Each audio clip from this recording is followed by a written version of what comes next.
True freedom is being nobody, and this is something that I've experienced. Now, I used to think that it was all about becoming somebody and having some kind of status and some kind of occupation to where I could show everyone that I made it and that I was successful and that I was a somebody, because I used to think that who I was equal to what I was doing. And this all started when I was a kid. People would ask me, hey, what do you want to be when you grow up? And my identity was attached to this thing, this whatever it was that I'd be doing. So I'd say, oh, I want to be an astronaut, or I want to be a professional athlete, or I want to be a scientist or a musician or whatever. And it's like, little did I realize the programming that I was going through, and this is all part of ego construction, so it's not a bad thing. It's just something that we all experience. It's part of the journey. You've got to have an ego. You got to build an ego before you can transcend it. And so I was thinking as a kid, if I can just become a professional athlete, then I'll be somebody. I'll get recognition and respect, and people will see me on TV, and I'll be popular and famous, and I'll be valuable and worthy then. And this is just what I thought, because again, this is part of the system. This is part of the programming that we all undergo. Ram Dass called it somebody training, which I love because that's so accurate. We have to go through somebody training, and then the pattern is, maybe you do attain or accomplish this status or this identity that you think you have to get in order to be somebody. So maybe you do get it, and then what happens is you realize, number one, it's not as great as you thought it was going to be, and then number two, you realize that it doesn't ultimately give you that fulfillment of being a somebody. And that's why we fall into this mindset of more, or if only. And it's like, oh, this is great. I finally got the status. I got the money. I got the girl. I got the house. I got the car. I got the occupation. But if I only had this, I need a little bit more money, or I need a little bit bigger house, or if I could just get this many followers, then I will be, then that's it. That's what I've been looking for. And then you get that, and it's the same cycle. It's this if only. It's something that the mind, this is the illusion, okay? We think that if we can just have something the way we think, the way the mind is framing it up, then that will ultimately satisfy us. But what happens, like I keep saying, if we ever do get that thing or experience whatever it is we're wanting to experience, it's never as fulfilling, or we realize it's not eternal, it's impermanent. And this is when the suffering starts, because we're attached to this pursuit of becoming somebody. We're so attached to it. And it's been ingrained in our subconscious through our egoic training, through our egoic conditioning. And it just keeps on occurring as we go on in life. But the key, the answer, is to transcend the ego. It's to realize that you are not who you think you are. And the ego is simply a false sense of self. It's not a sense of self. It's a false sense of self. It's the belief. It's actually a mental construct that says all we are is a separate, finite, independent being that had a birth date, and then we live for however long we live, and then we're going to die someday, and that's all we are.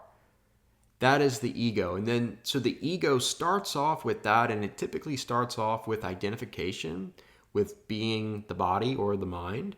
And so, I am everything that's within my skin, and then anything that's beyond my skin is not me. And so this is my separate self. That is typically where the ego starts, but then it builds on all these other things. It builds on all these other ideas and concepts and labels and identifications and roles. And as we get older in life, this ego identity structure becomes stronger, it becomes more enhanced, and it changes. And so maybe, when we were in high school, we thought that who we were was the sport that we were playing. Oh, I'm a basketball player, or I'm a baseball player, or I'm a football player, or whatever. And so that is what you're considering to be your identity. And I know for myself, I played basketball in high school and soccer, and the basketball was always my favorite. And I was so obsessed with basketball at one point that I remember lying in bed at night thinking, if I get injured or if something happens and I can't play basketball anymore, then I'm going to be immensely depressed, because who will I be? Because everyone knows me as Logan Barone, that point guard, that really good basketball player. That's what people know me as. That's who I am. That's who I thought I was. And I was equating my identity with what I was doing, the sport I was playing, and then I was just taking in all the praise and all the compliments from teammates and from the parents and from even teammates from, I mean, not teammates, but players from the teams that I was playing and people in my community. And just like I was taking all that in, which again, none of this is bad. This is good. This is healthy. We have to form an ego. Okay, this is part of the journey. But I was taking all this in, and I was allowing it to just build my egoic house more and more, bigger and bigger, taller and taller. And that's essentially what the ego is. It's this house that we build. And what happens is in life, there's storms that come. And these storms bring really strong winds. And so when the winds of life come and they start to wear at this house that we're building, and this house, this egoic construct starts to break down, this is when the suffering starts, because we're trying to hold on to it. We're trying to keep it all up and strong and all this stuff, and we just can't do it, because this is part of the journey. This is part of awakening. We're building an ego. We're building this sense of self. And then all of a sudden, or maybe it's not all of a sudden, maybe it's this gradual progression of our egoic house slowly breaking down because of the different storms of life. Because, suffering in life, going through any kind of pain or loss or rejection or whatever it is, that's what ultimately causes this egoic construct, this identity to break down. And we're trying everything in our power to hold it up, like I said, but ultimately the winds will win. They will blow the house down. This is the house built on sand that Jesus talks about. And then we're left with this nothingness. We're left with, okay, what now? Because who I thought I was is not who I really am. And now I'm a nobody. And you see, the mind thinks, oh no, I'm nobody. That means that this is the end for me. This means that no one will see me as valuable and worthy, and I won't get any more praise. I won't get any more likes. I won't get any more attention. The ego craves attention. So that's what the mind starts coming up with, all these different things, and the voice in our heads is freaking out and telling us all these different things, and we're like, don't know what to do. And this is the moment. This is the opportunity for true liberation, for awakening. And so it's crazy, because this open door that we're now experiencing after the ego, after our sense of being a separate self comes crumbling down, is the opportunity for liberation. But it's occurring, it's happening in the last place we would have expected, because we were thinking that the liberation, that the peace that surpasses all understanding, and the joy and the fulfillment, we were thinking that was in the future, and it had to do with some kind of attainment. It had to do with some kind of achievement, some kind of label or status or role that we would earn or win or whatever. And then once we got to this level, then we would have the joy, the peace, the satisfaction, the fulfillment, the abundance. We thought that was the requirement, and that's where it was at. But it was actually in the opposite direction. It was actually along the path of becoming nobody. It was the path of letting it all go, because little did we know all the things, all the attachments, all the identifications that we were forming in this egoic construction, in this egoic house, were the very things that were causing us the suffering that we were experiencing because of the attachment, because of this illusion that this is all that we were. Some kind of finite, separate self, some kind of body mind that had a birth date and then lives for however long and then dies, and that's it. And so so it's the opposite route. And this is something that, I think Jesus kind of hints at every now and then, where he says things like, the first shall be last and the last shall be first. It's always like the opposite of what everyone thinks. It's always swimming upstream. It's going against the mainstream. That's where the true liberation lies. That's where the secret of life is, which is letting it all go in just being. It's not about doing, it's not about earning, it's not about trying to get something in order to be. You already are. This is the beauty of life. This is the beauty of your true nature. You are already enough. You are already valuable. You are already loved and accepted and cherished simply by your being, simply by your existence, simply by your I amness. And as we let go of all this stuff that we've created in our minds, here's the crazy thing about it. It's been this egoic identity and having to be and having to become somebody. This was a game. This was a dream that we were in. And we thought that it was reality, but it wasn't. It was an illusion. And that's why they call it awakening, because awakening is simply waking up and realizing that this life that you've been living, this egoic conditioning that you've been living by, is not the real thing.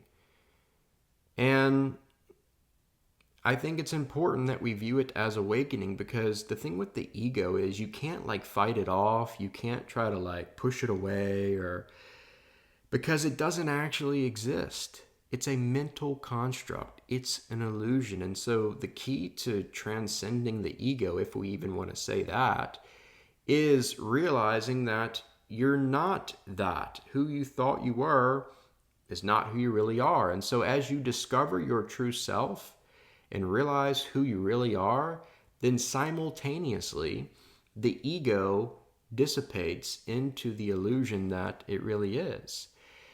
And what happens from here is you realize that there is no doer of the actions. Jesus is always saying things like, on my own, I can do nothing.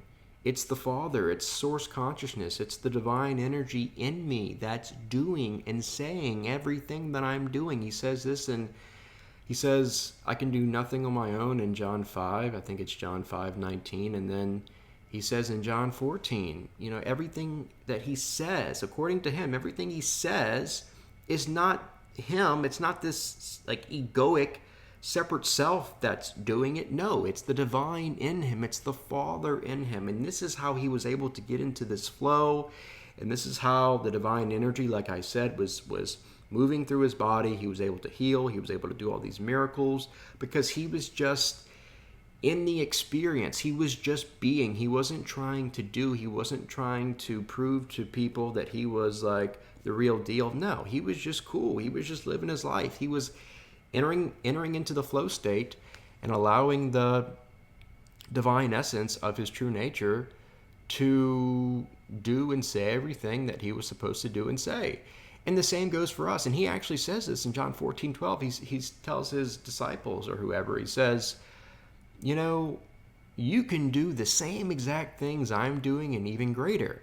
And so then we have to think about, okay, well, if Jesus tells his followers, he tells his disciples, they can do the same things that he is doing and greater, what does this imply? Well, Jesus said just before this, in the same chapter, that everything he's saying and doing is not him saying and doing it. It's the Father, it's the divine in him doing all of these things, doing the works. And so if we can do the same things Jesus did and even greater, what does that mean? That means we have the same divine essence, the same Father, if you want to call it that, or divine mother, or life force energy.